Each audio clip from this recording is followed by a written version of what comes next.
Welcome into another episode of the Bully Ball Podcast on the Gold Standard Podcast Network. The 49ers won a football game.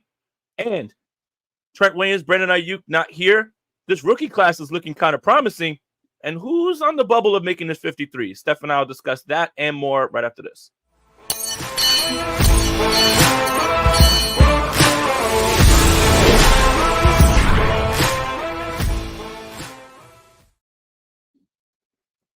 I'm Jason Aponte. That's Steph Sanchez. This is the Bully Ball Podcast on the Gold Standard Podcast Network. First of all, Steph, happy belated birthday, friend. And Thank you, friend. You're looking great. You're an incredible content creator, but you're an even better friend. So I just want to say happy birthday, happy belated to you, and I hope you had a blast. Thank you. Yes. Yesterday was a long day, but it was good. So thank you. Yeah. Hey, was it a long day? I mean, what was it like? What did you do after? You went to dinner? It was a long day. What's the vibe on the 33rd birthday? I'm 25, actually. There you go. Sorry, misspoke. 8th time I'm turning 25. We went to dinner. There was some other stuff that happened in the day that was kind of almost knocked the day off a little bit. But after dinner, we actually found a cat. The cat distribution system, sent us a cat, and so we were trying to find any place that we can leave it. It was a kitten, and so we drove around looking for a place to drop off this cat, and we did eventually find a spot. So we felt pretty good after that, actually, that we were able to help this cat get a better life. Oh, wow. Scoring some points with the big man upstairs. Karma's real. I think that's the only real thing that we can really put our finger on. Put out good energy, get it back. Speaking of good energy, the San Francisco 49ers won a game. It's Victory Tuesday, right? Whatever. I don't even know if that's really a thing. But the 49ers did beat the New Orleans Saints 16-10. A lot to complain about, a lot to look good, and to talk good about. What do you think? What were some of your big takeaways from the game? Who looked good? Who didn't?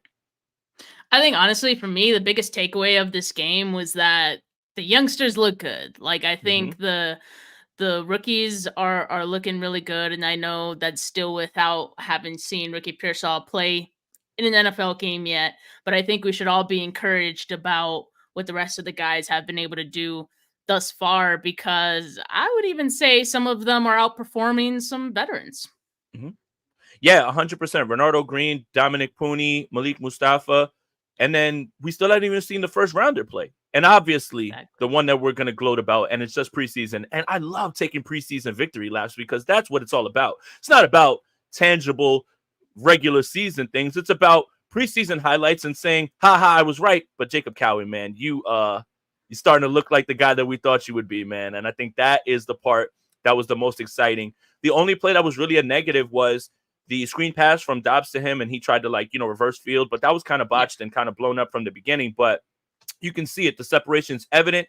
Learns the route tree. I played a lot, played outside, played in the slot, only eight of his passing snaps.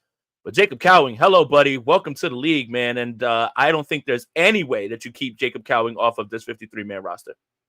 Dare I say, holy Cowing? Can we? Oh, right. Here we go. Here we go.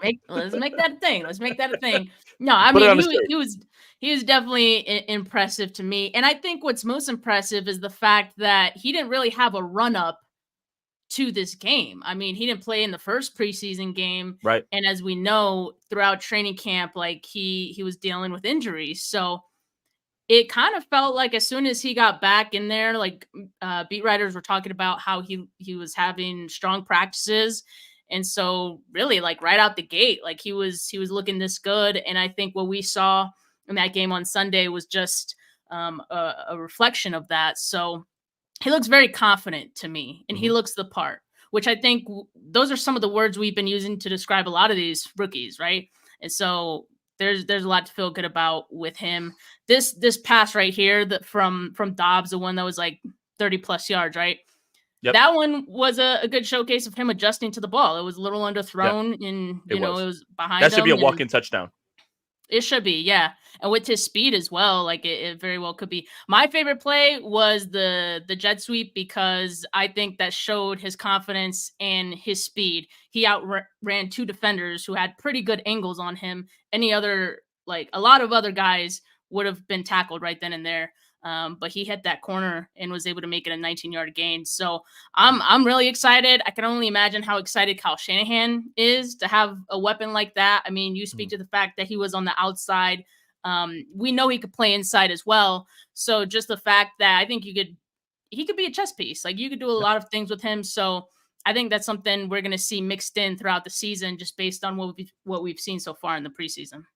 100%. And the ceiling is like a Tank Dell, right? And I think that would be, I mean, if the 49ers were able to find that version of Tank Dell, like in the 4th round, perfect, but I think when we say that, we're not saying that we're directly comping him to him. It's just that his skill set can eventually be something like Tank Dell, even though Tank Dell just burst onto the scene last season with the Houston Texans. But very confident young man. Also, first play of the game, welcome to the NFL. Get out there and block Cam Jordan. Get out there and block Cam Jordan. Go, right away. Cam Jordan. So got to be a willing blocker, but 53 snaps shows that, again, the depth is a little bit lacking for the 49ers, but they do show confidence in the young man, having him play, again, inside out, only 8 snaps on the slot, 28 of his passing snaps outside. So, I mean, rave reviews, right, for him, as well. We haven't seen anything from Ricky Pearsall, first-round pick. Haven't seen Isaac Guerendo yet, but Renardo Green allowed 1 catch to Chris Olave. That's Chris Olave is a name brand wide receiver. Very good, I think, right? Malik Mustafa, thumper. I think we all feel good about him as well, too. Even the linebacker, for whatever reason, his name is escaping me. Aiden Bethune? Yes. Mm-hmm. And now you've got 4 and 5 guys, and we haven't even spoken yet about Don Pooney, who's going to be the starting right guard. There's no shot that nobody is taking that from him. That's it. All done. It's funny because the book on him was brick wall and pass pro. That's exactly what he's been. And I think a little bit more in this game when you see the highlights and you see the film start to trickle out and everything. And, I've had a chance to look at it. His instincts of, okay, I don't have anybody to block. Let's find work and let's get over and help somebody else. Right. Yeah. Huge. I mean, like, again, if you're not blocking anyone because whatever, maybe the defense is doing something different, go find work. Go find work. So that's what he's doing. He's going back. Now, the offensive line looks to take a step up with Pooney, but he was saving Colton McKivitz a little bit, huh? Isn't that a little bit more of a concern stuff? That's a huge concern for me. I mean, he's had a couple of penalties even in the preseason as well. I get everyone's a little bit rusty, but if you're one of the 2 existing starters that start this game in preseason, I expect you to look the part of a guy who's been there before. And Colton McKivitz he doesn't look like he's been there before, right? Like he's making mistakes I would expect one of the rookies to make. And that's just not what we want to see out of Colton McKivitz already, because we know this fan base will cook that man any chance that we get, but like he's also not showing us a reason to back off of him, right? There's just a lot of inconsistencies in his game. And I would say Jake Brendel kind of in that same tier as well. I mean, there were a lot of disappointing snaps from him too in this game. And I think, I would have really liked for the 49ers to bring any tackle to challenge Colton McKivitz. Yeah, we didn't get that, so it's going to be the Colton McKivitz at right tackle. Jake Brendel is another story, though. There is potential for competition for Jake Brendel. What's kept that from kind of happening as much is the injuries, right? Like John Feliciano dealing with injury right now. Even Ben Barch is hurt. So has kind of hurt, I think, the 49ers' flexibility to try out some different things with other guys. And so this is kind of what we have right now. But this play right here, I mean, Brendel missing his block. And a lot of people were saying like Cody Schrader, like he looks bad.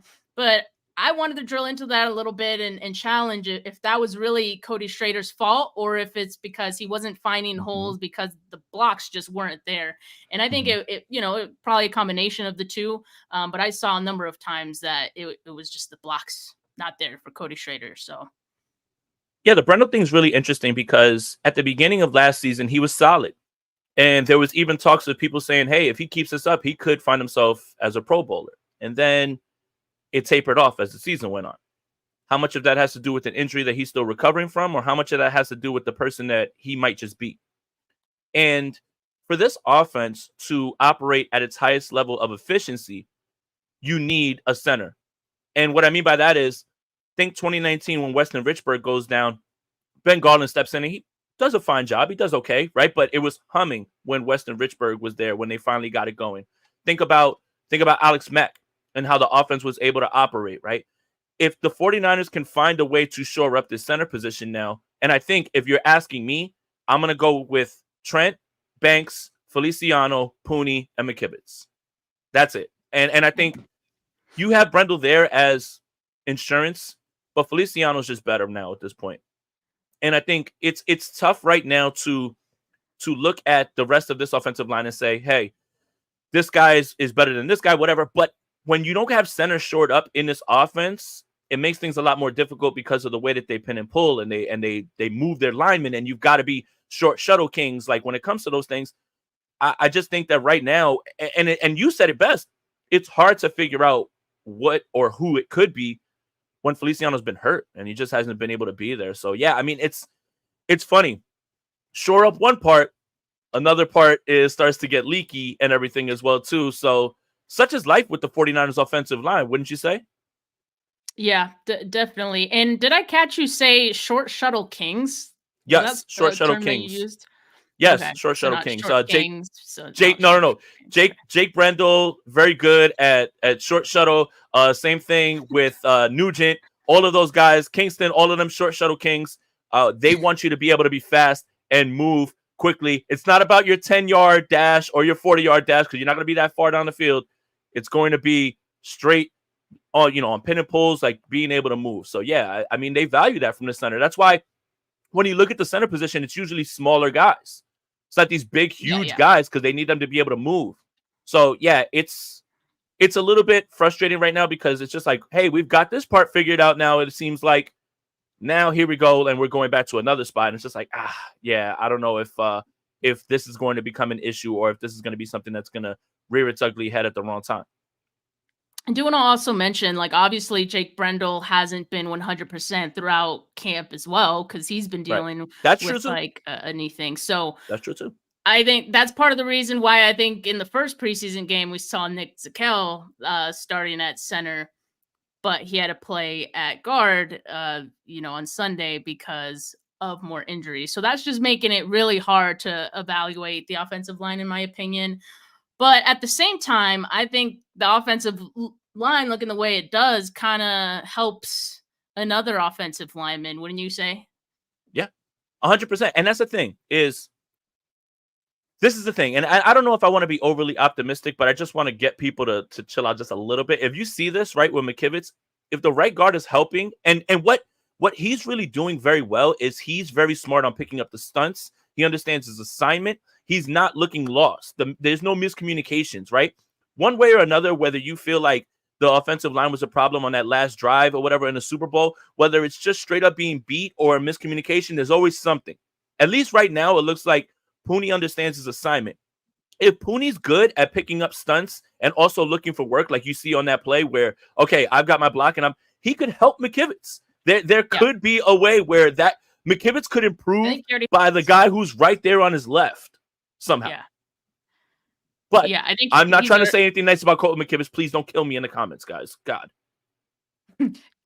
Well, no, I think he's like McKivitz has already benefited, I think, from having Pooney there. So in the context of an entire season, I think we'll see it help. But I mean, Colton McKivitz has to help himself out as well. And so that's why I think, like, just as a whole, the offensive line dealing with the injuries that they are, some guys looking the way that they do, I think ultimately helps, a guy like Trent Williams make a strong case for himself, which, I mean, that case has already been made through several years, through his entire career of being the best at his position. But I think it adds to the urgency of the 49ers to want to get this done, especially when we're staring down the last couple weeks of the offseason here before week 1. I mean, I think it'd be great to get him in the building. Just an idea. Today would be a great day to bring in Trent Williams. Trent Williams is sitting in the house watching left tackle play Jalen Moore. And there's no disrespect to Jalen Moore because you're not no one's going to replace Trent Williams, right? Like nobody, right? He's just sitting there like, hey man, add another M on that offer. Tell them to up that offer because you're not going to be able to do, again, so much of what the 49ers do running the football to the left is based on the fact that Trent Williams is there. And now if you start to take that away, and the one knock on Pooney is, and I think this is what, it's not a knock, it's improvement. He needs to is run blocking. It's just he's in the right position at times, but sometimes it's just he's off the wrong shoulder, and the guy's just like getting through him. Just a little, like, these are all things he can improve on. Him being great in pass pro is probably good enough because there's so many guys on this line that are better run blockers than they are pass pro. So it's okay to have a little mixture of both. But if he can shore up a little bit more of the run blocking, then he becomes elite, right? Like, and he starts to become a guy that's like a cornerstone guard. But yeah, Trent Williams is sitting in the house just, getting the bag like more and more, just telling his agent like, hey, you watching this on TV? You watching this? You see that? You see him miss that block? Hey, you see they can't run to the left, right? Like he's like sitting there laughing with it. Yeah, he's having a blast right now with his feet up. He just doesn't want to go to training camp, but he's also watching his leverage go up with every time that Jalen Moore takes snaps. Jalen Moore is not a bad player, but it's just, again, you're not going to replace Trent Williams. Like, it's just not going to happen. Yeah, exactly. And yeah, hopefully Trent Williams will be with the team for their week 1 game. And Corey in the comments here has a question for us. Thank you for the super chat, Corey. He says, too soon for week 1 predictions. I'm calling a loss. I think the offseason drama catches up with the offense, and that stout Jets D gets the win for New York Jets. I think it's too early. I mean, I remember feeling like last year's week 1 game was concerning, right? Like I was thinking to myself, that's going to be a toss up. Like it could very well be because we didn't know what Brock Purdy was going to look like. That was part of it, right? But I think we tend to overreact about how the team looks in the preseason, and then it all kind of comes together in week 1. We got to remember that preseason, like they're not calling a lot of things that they would in an actual game, or they're just keeping it very vanilla, very surface level stuff. Same with the defense, because they're not trying to evaluate their team really as a whole in preseason. They're evaluating players, right, or like groupings of guys. So yeah, I mean, I'm not calling it a loss already. I think I feel pretty good about the 49ers taking on the Jets in week 1. And also, you got to remember, Aaron Rodgers not playing in the preseason. I know a lot of people were upset about Brock Purdy playing as many snaps that he did, but he's not going to be rusty in week 1, or at least I wouldn't expect him to be. Yeah. I have a hard time thinking that the Jets are going to do anything right, regardless of what's going in their favor. So yeah, give me the 49ers in that one. I mean, it's just last year, it's like, oh, Aaron Rodgers is here. Oh, season's over in 4 snaps, and then boom, you're right back to Zach Wilson. It's like the Jets have this thing of like, if anything bad can happen, it will happen. And I still think the 49ers are better than them as well, too. The one thing that I'll be looking at in that game that I think is a little bit more concerning is just the Robert Saleh, Kyle Shanahan chess match. Because in the Playmakers podcast, there's that whole section about how him and Kyle used to go at it to the point where they would have shouting matches, almost like, throw hands at like how they would go at it. So I think that's pretty interesting as well, too. But again, man, it's hard for me to ignore the fact that the New York Jets haven't been good ever in my life, basically. And they always have things terrible go wrong with them. So yeah, I'm probably going to not pick the Jets, but I won't be betting on this game, aside from like Christian McCaffrey touchdown, that type of stuff, but I'm staying away from points, game, whatever. But yeah, again, it's hard for me to say, oh my God, here come the mighty New York Jets. Like, I'd be a little bit more scared of another team that might like present problems that aren't as good as the Jets on paper. And you being from New York, I think you, or like, I've got a big clear view. Ask a Jets fan around here. Like I would literally say to a Jets fan, hey, you guys are looking good. And a Jets fan would be like, shit, who cares, man? I know exactly what's about to happen. And I'm just like, oh my God, dude. Like, geez, guys. Like, they'll be better than last year for sure, though. Right, can't even be a little excited. Like, they're just not excited at all. Daza0187 with the super chat. With how Cowing looks, JJ re-signed, BA potentially coming back. At what point do we say Pearsall was a wasted pick? A right tackle is so much more important than another weapon. I wouldn't say wasted. I think I think when you look at it, they just weren't as in love with whoever was on the board. And I fully believe that they wanted Roger Rosengarten and they were willing to wait for him. And that got taken away from them. So if it was Pearsall and Rosengarten, you don't feel so bad about that, right? Because he was right there. He was right there. So I wouldn't say a wasted pick. I think, again, they're trying to figure out what life is going to look like without Debo or BA, whoever it is. And I think, we don't know. At this point, I'm done with the predictions about who's going to go and stay or whatever. But I think, again, they're trying to think about life after that. And how do you do that? You bring in somebody who's cheap. So I wouldn't say a wasted pick. And this wouldn't look as bad in your eyes if Rosengarten was there. So, yeah. Yeah, and I think, obviously it's way too early. I know the question is, at what point do we start asking that question? I think it would probably be at least 2 years for me to kind of know for sure, because you would have to be sure that Ricky Pearsall is not going to be the guy that you thought he was going to be be able to say that it was a wasted pick. We're obviously not there yet. So yeah, I think if the 49ers wanted a right tackle, if there was a guy that they liked at that pick, he'd be on the team. But obviously, just the way that the board shook out, that's not how it went. So they went with Pearsall, which is the Ravens swooped in on Rosengarten. That's exactly who I think they were going for right there at right tackle. I think we would have all been fine with Pearsall and Rosengarten. That's just not how it shook out. And unfortunately, I just got hit with my thing. Damn. You got ghosts? Yeah, probably. The issue is, though, 49er fans are upset because the trade with the Chiefs for Kingsley.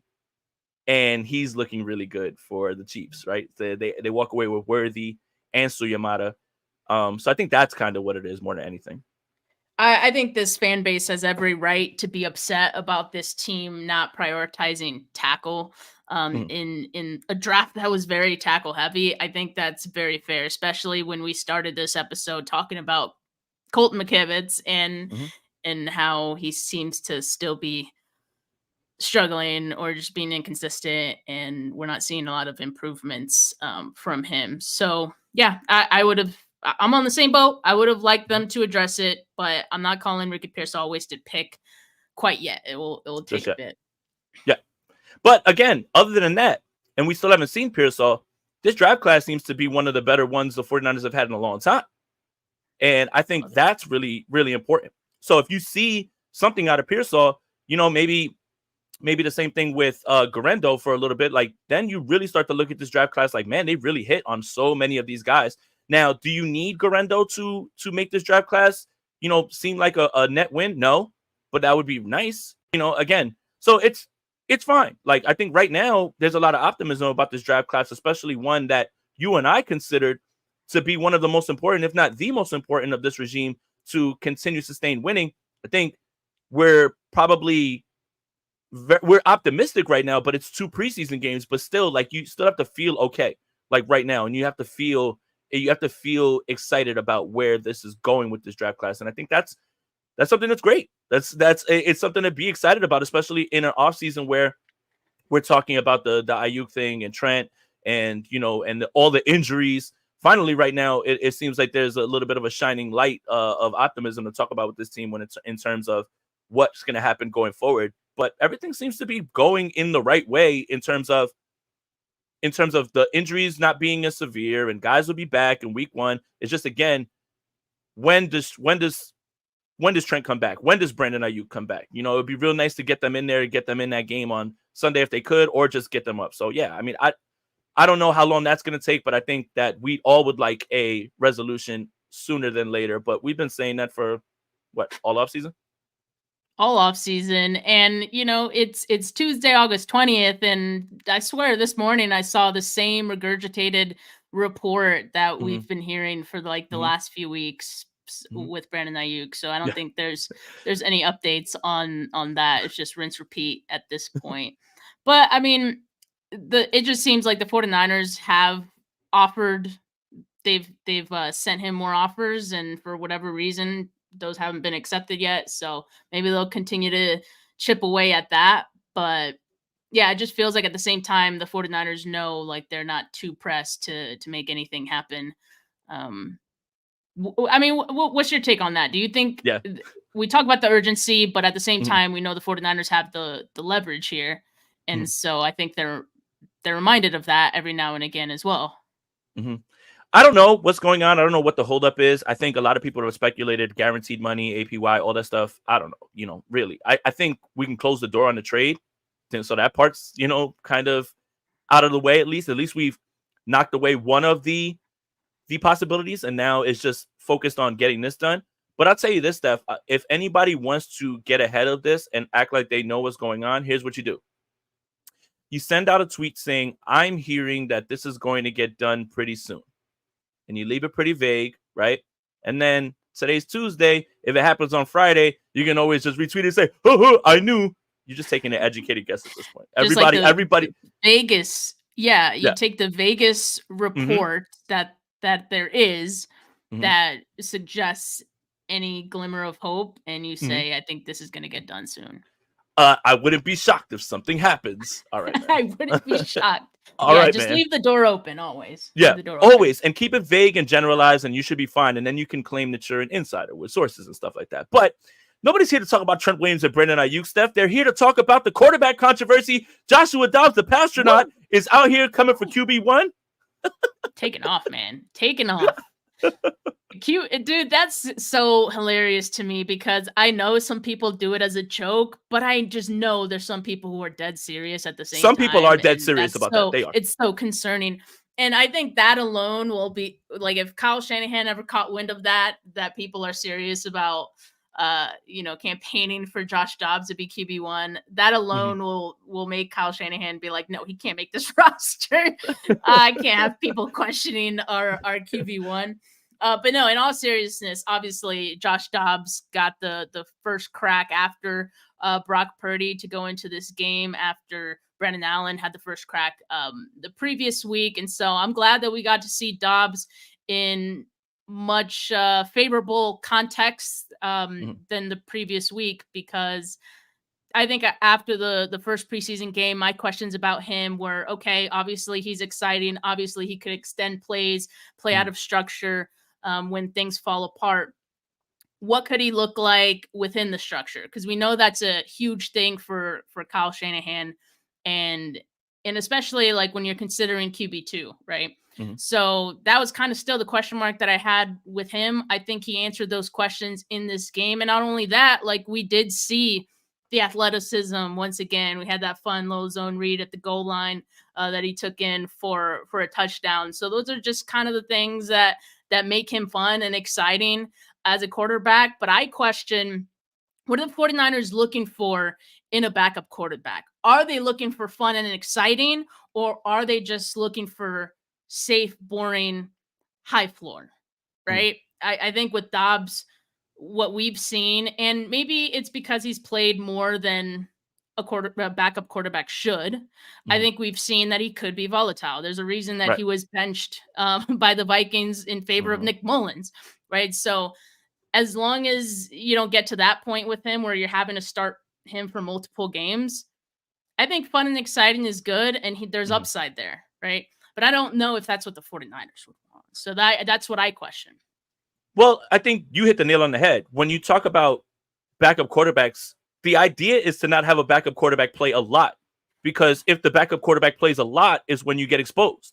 When you have those 2 and 3 games, if you can, kind of tread water, you can get moments like Nick Mullins having more passing yards than Andrew Luck and Patrick Mahomes, right? But then when you start to play, all those cracks start to show. I do think that he is the quarterback too, because in his run-centric offense, they can run all that zone read stuff. He's obviously a very smart guy, like for, rocket scientists, all that. He's picked up the playbook. He knows where to go with the football. If the 49ers needed him for 1 or 2 games, I feel much better about it with a high floor, especially with the rushing floor, with, as you saw on the 4th and goal with the zone read. I feel way better about it because all the things that he wanted to do, I guess, with Trey Lance, he could do with Josh Dobbs. And you can do that for a game or 2. You just can't hope, and you just hope that Josh Dobbs isn't going to be out there for a long time, because then that's when you'll see the cracks a little bit more. So, yeah, I think he's fine for quarterback too. Again, we're so, I guess, traumatized by the backup quarterback position because there's been so many times where the backup has had to play too many times. And now it's become something that is a huge topic of conversation. But for the most part, it doesn't seem like this should be too much of an issue if he has to be on the field for 1 or 2 games. And Matt Barrows just tweeted, 49ers will have some players back in practice this week. Ben Barch, Spencer Burford, only individual drills. Isaac Guerrero, Patrick Taylor Jr. John Feliciano had to have surgery on his knee and could start the season on IR. Jake Brendel is your starter as center. Steph, let's throw that out the window. I think we all hate this because, I think John Feliciano, we know how valuable he was, obviously, last season, filling in at right guard. We know he doesn't have to do that this year. Don Pooney for the win. But now with right guard kind of being solidified, John Feliciano would have been a perfect guy to take over center, at least give some competition to Jake Brendel. Now you don't have that option. So that's concerning. That's concerning for me. Now we're stuck. We're stuck with Brendel and we're stuck with Colton McKivitz. I mean, Ben Barch, they were kind of rotating here and there at center. I mean, I guess that's good. He's going to be coming back, but I don't love it. I don't love this, Jay. Oh, baby. So breaking news. Yeah, your center starting week 1 for all intents and purposes is going to be Jake Brendel one way or another, whether you like it or not, pal. But yeah, I mean, this is good though. There's going to be a lot of guys that are coming back, right? Like with Cowing, good. That's good. Yeah, with Cowing, he came back and he didn't really have too much of a ramp up time, but again, he showed out right away. I think what you want to see is maybe a little bit of the starters, but I don't need to see Fred Warner or George Kittle or any of those guys. You just want to see the offensive line get some more cohesion and some more playing time together. But this game is going to be maybe like 1 or 2 series, maybe with the guys on the field. You'll see a little Debo. You'll see some Juwan Jennings, but I don't know what the plan is right now, for what they intend to do right here, because there was the whole Brock Purdy out there with the backups thing. That's been a hot button issue, all that stuff. But 0 updates. Nothing has changed on Brandon Ayuk and Trent Williams because Kyle Shanahan is speaking right now. So I do love that. I do love that. I think no news is good news. Is that how we're going to take this? Whatever the saying is. And I guess Ricky Pearsall, who I guess there was optimism that he would maybe be able to practice this week. He will not practice this week, according to He's not practicing this week. So. And that means he is not going to play. Yes. Ricky Pearsall. So that's unfortunate as well. But as we said, hey, at least we have a Jacob Cowing, right? Yep. Debo, JJ. Yeah. Okay. Yeah. So let's do this. Ricky Pearsall and Hufanga won't practice this week, according to Kyle Shanahan. Okay, let's do this. Let's do the 6 wide receiver room, right? So I would say, obviously, Ayuk, Debo, Juwan Jennings, those are your 3. Give me Cowing, give me Pearsall, and give me Chris Conley. I want Chris Conley, yes. Yeah. I think Chris Conley is your 6th receiver. Look, Trent Taylor, it's been fun. Enough. Has it though? No, it hasn't been fun. It's me being sarcastic.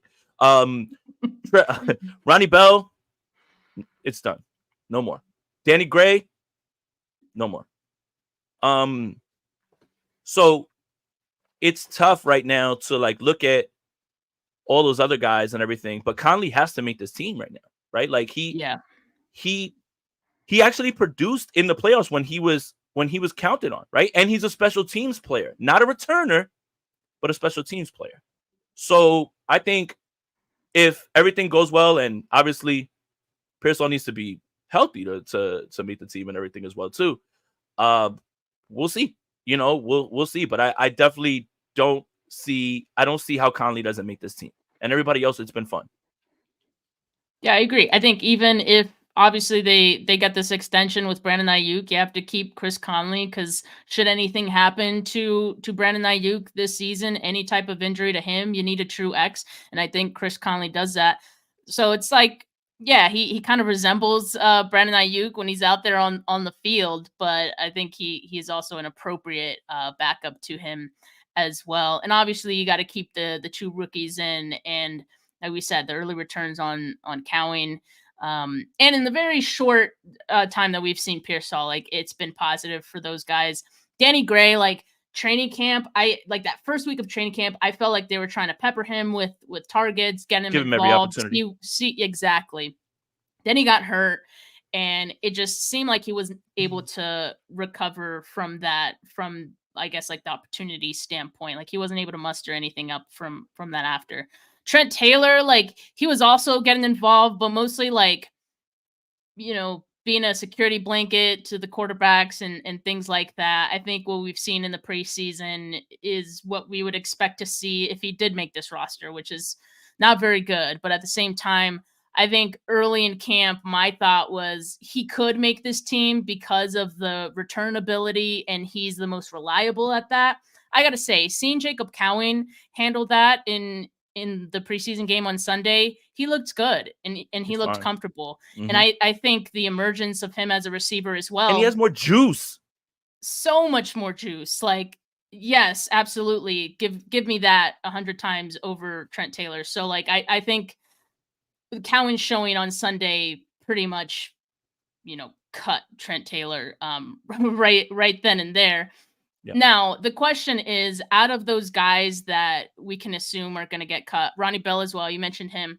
I think he's out, yeah. Who could stick around as a practice squad guy? Ronnie Bell, for example, I think the 49ers is like, that's someone who I think they would welcome back on their practice squad. But I think he gets poached. I think he gets poached. I was thinking the same thing. Obviously, the obvious answer there would be to the Chargers, go back to Harbaugh.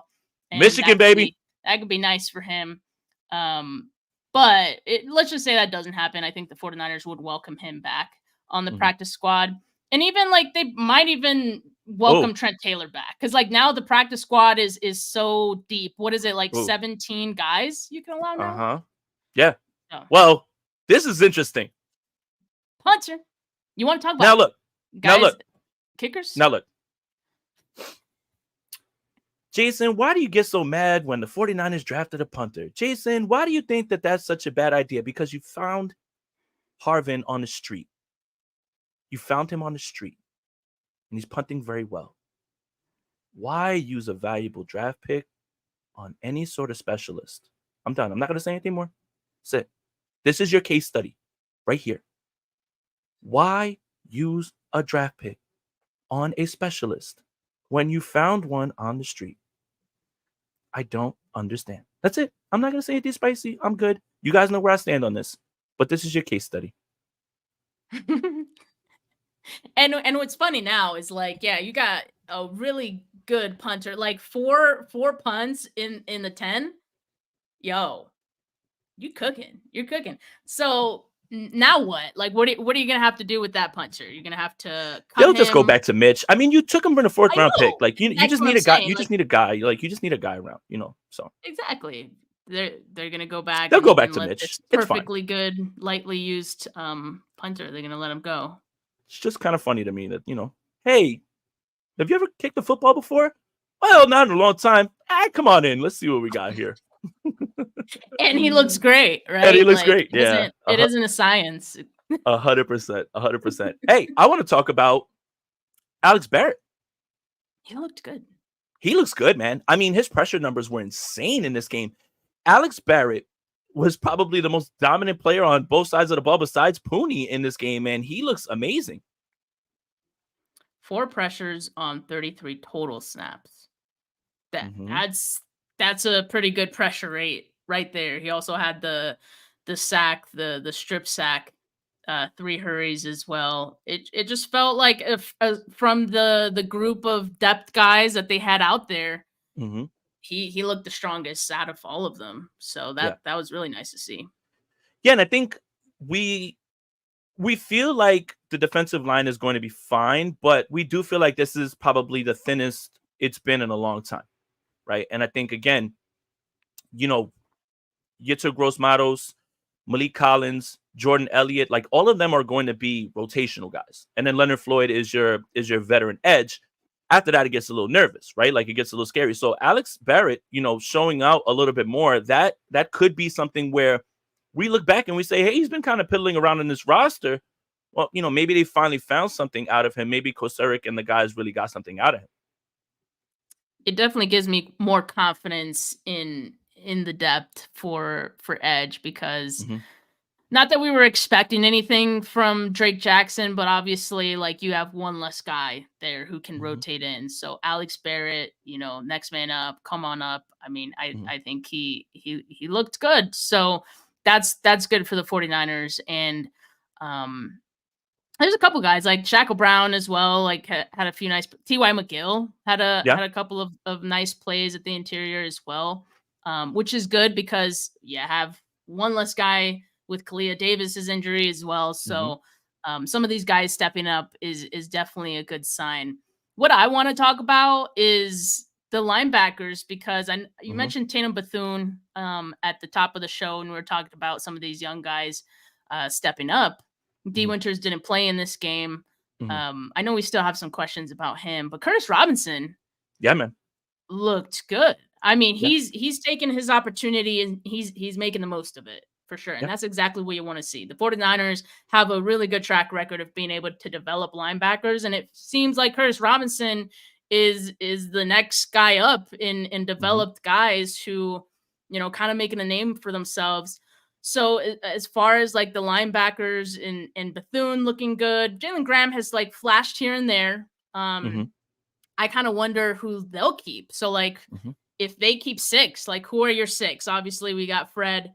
You got to keep Greenlaw on the pup. I assume they're going to keep him on the pup. Devondre Campbell. So there's your 3 there. Now what do you do after that? Right. And how many would you keep? Right. Like, this 53-man roster is going to get it's a little bit easier to navigate now based on the injuries. And I don't mean that as a good thing. I mean, like, it's easier because there's going to be it's not a good thing at all. But I mean, like, if you're looking at the way now, okay, so now we don't have to worry about bringing this guy along. We can put him on, short-term IR. And guys, I'll be honest with you, I don't know the rules when it comes to like putting guys on IR or PUP and what that means for them to come back and how that works. Like that's a little bit more complicated now with the CBA than anything, right? Because that's kind of how they were able to redshirt Cam Latu, who, by the way, I don't think he's going to make this team either. He's on his way out. But yeah, Curtis Robinson, there was an article by Jordan Elliott on NBC Bay Area. I implore all you guys to read about how he had a chance to get an opportunity to go somewhere else. And he said, no, I want to stay and develop as a better player under Fred Warner and Dre Greenlaw. So he's taking that to heart. And with all the talk about D. Winters, it seems like Curtis Robinson was just there hanging around. And again, don't talk about it, be about it. When you get your opportunity, go out there and show out. And that's what he's been doing. This is a good problem for the 49ers to have. So I wonder what this is going to look like. Does Devondre Campbell just automatically step in there? Probably because he's a vet. But if he struggles, now you kind of feel a little bit better about, possibly playing D. Winters or Curtis Robinson at this point. You're going to need all the depth that you can get with the fact that, Dre Greenlaw may not be back for a little while. So, yeah, I think this is a great development, honestly. And he's just out there hitting, man. He's just moving around and hooping. Speaking of hitting, too, as well, Jair Brown is really good as well, too. That hit in the backfield on Taysom Hill, my God, man. I think he's going to have a huge – it's not me jumping out on a limb saying that Jair Brown's going to have a big season. But, yeah, Tig's a hitter, man. He looked really good in those 6 snaps. Yeah, I saw him make that play. I was like, take that man out. We're good. Yeah, get him on. I've seen what I needed to see. Too jacked up, man. Just ripping down Taysom Hill. Woo! Dude. I mean, it was shot out of a cannon too, like where he just look at him just shed the block that he was supposed to get from Chris Olave, and my God, man. Woo! He's gonna be boys are hitters, man. Yeah, man, he's gonna be great. I think he's confident. He knows what he needs to do. He's always been confident, but he's more confident in the system. He knows that this is his spot now. I think, obviously, I'm not jumping out on a limb by saying that I think that Tig's going to have a big season because I really do think he is, and I think that's pretty obvious at this point. Yeah, and that's going to be huge for the secondary, just him in his second year and having grown the way he has. I think we probably see Jair Brown, George Odom start as the 2 safeties. I would say George Odom is probably going to be your starter across from him. Yes, 100%. Yeah, until Hufanga returns and it's like 100%. So yeah, and George Odom in the limited time we've seen him in camp and in the preseason, he's looked pretty good as well. He's solid. Yeah. So it's not looking too bad. It's not looking too bad for sure for some of these defensive pieces here. No, it's solid. Honestly, that part is looking good. Is there anything else that really stood out to you in this game? The Darrell Luter thing is now we could talk about corners. Like Yeah, we Darrell didn't talk Luter, about the right? corners. Darrell Luter had 6 targets, right? And this is a little bit. I put this tweet out there as like a litmus test, real quick. Darrell Luter was targeted 6 times, but only allowed 2 catches for 18 yards. That sounds good, right? Yeah. But did you watch the game?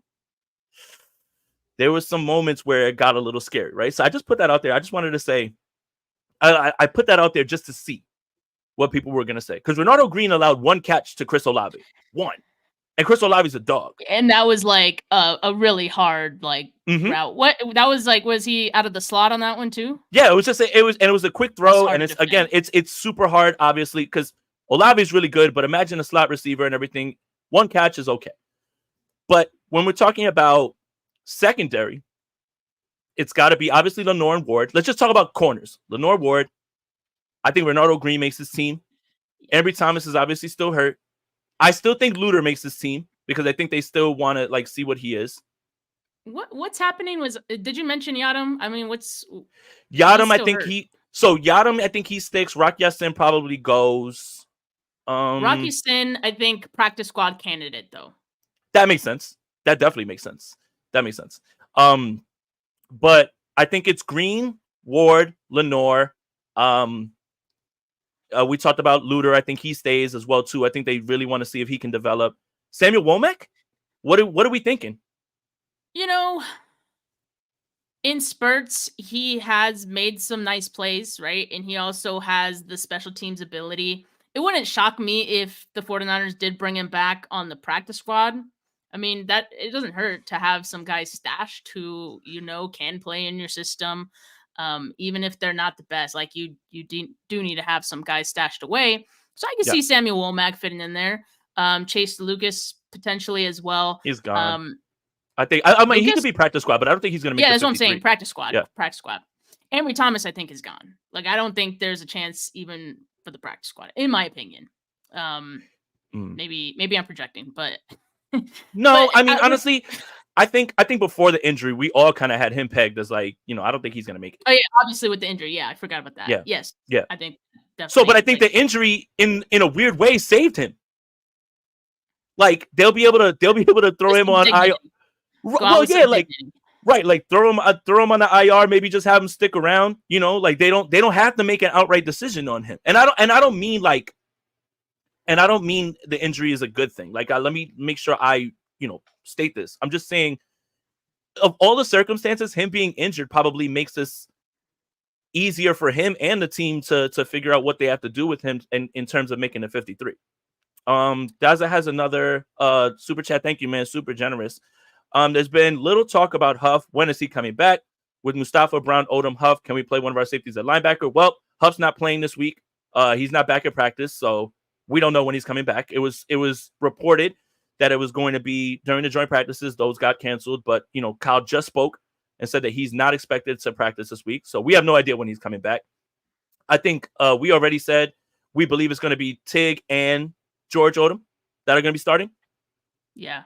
And I think the last sorry to interrupt. The last update on Hufanga came Thursday or Friday from Kyle Shanahan, and it was just that he was going to be allowed to get into the next step of his rehab, which was beginning football type movements, right? So, and then they were going to see how that went before they said he could start practicing. So obviously I just don't think he's there yet to start practicing, but I think he's still progressing though. I don't think it's necessarily a bad thing that he's not practicing this week. Yeah, and it says, that there's a possibility, here it is from Matt Barrows, that he'll be ready for week 1. If not, I think they're fine with Odom and Tig. I think in certain sub packages, I could see Mustafa being down at least in the slot. In terms of expecting a run and being down in the slot with two other linebackers. So I think there's definitely a chance. If there's a chance for anybody to play safety, play linebacker as a safety, it's probably Malik Mustafa, I think. So I think there's a chance that you could see that, because part of the part of being a slot corner, and I think everybody is just fixated on the actual coverage part, is you've got to be another linebacker. You've got to be able to get your helmet dirty in in run defense. And I think the 49ers need to shore up the run defense. So I wouldn't be shocked of that. But I just think we don't know right now with Hufanga. I think in a perfect world, he'd be ready for week 1 and rolling like the all-pro that we remember from 2 years ago.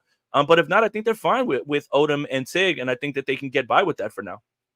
Yeah, and I think they're confident in that group, because if they weren't, they would have probably signed someone else. Like Deshaun Gibson's not out there anymore.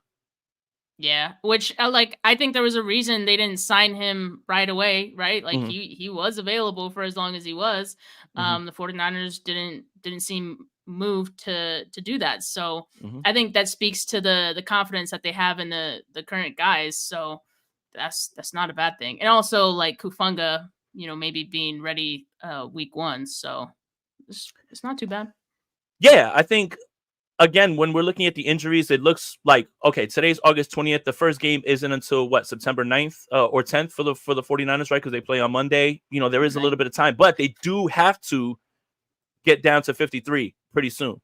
And these injuries are going to determine who makes the team, who's on IR, what type of. So it's going to get a little interesting if we don't have clear reports about these guys playing and about their health right now, right?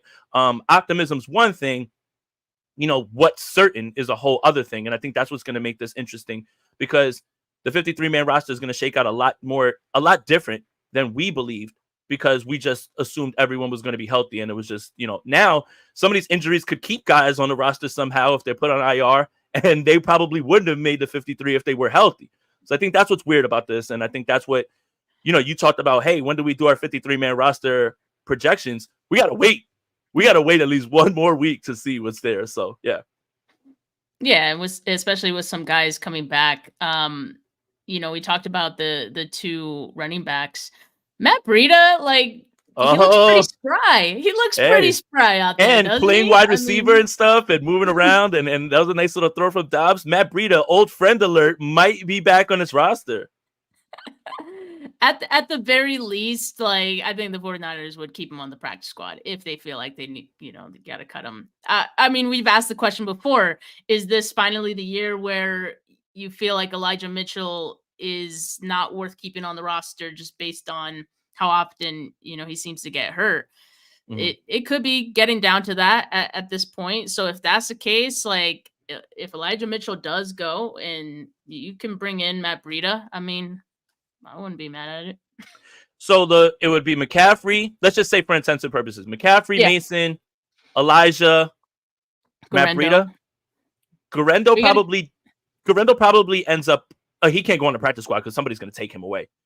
Yeah, you have to keep him on the roster. But he may. But if the hamstring is still a little, they could IR him. They could stash him. Yeah, they could stash him. They could stash him that way. And I think Breida has a shot to make this team because, again, they believe in him, right? I think Schrader, if you put him on I think you could make a case for anybody that you put on this practice squad for this team being poached, because teams just wait for the 49ers to go for the 53, and they're just waiting. They're like, oh, well, and everybody winds up getting scooped up. But yeah, I don't know if Guerendo has a shot to make the 53 off the rip. They're probably just going to give him a redshirt season, and they'll say, hey, it's a hamstring injury, and this is really, I think if you're going to do anything, Elijah's still cheap. He doesn't fumble the football, at least. I'm trying to say nice things aside from the injury. He's good in pass pro, but yeah. Excellent, bro. So it's tough. It's tough to see Guerendo making this roster now when it should be JP, Mason, McCaffrey, Mitchell, probably Breida. And I think you feel okay. And you said kind of the very similar discussion that we can have about running backs and prioritizing running backs in the draft versus some guys you can just sign off the street, like Matt Breida in this case. Running backs have been devalued. Running backs have been devalued 100%. Their position has been devalued.